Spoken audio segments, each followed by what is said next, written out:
लाहौर में वैक्सीन के ट्रायल के लिए लाए गए 5 बंदरों में से एक बंदर फरार होने में कामयाब हो गया और 2 दिन गुजर जाने के बावजूद ताहाल न पकड़ा जा सका।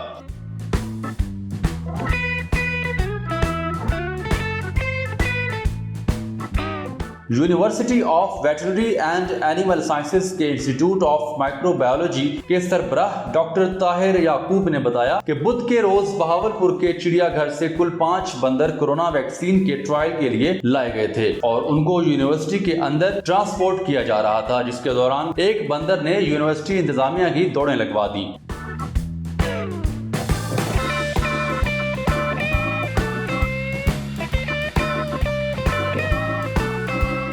बंदर को ढूंढने के लिए rescue 1122 Punjab wild life department से भी राब्ता किया है, लेकिन तमाम तर कोशिशों के बावजूद वो बंदर ताहाल पकड़ा नहीं जा सका।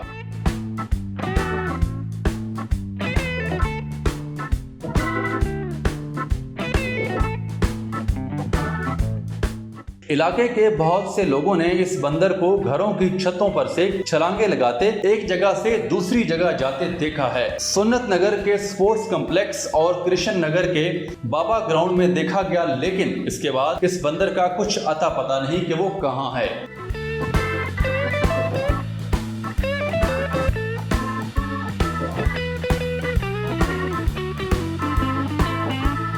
इलाके के एक मकामी बाशिंदे ने बताया कि फरार होने वाला बंदर भागने के दौरान जख्मी भी हुआ था और इसे तिब्बी इमदाद की भी जरूरत होगी।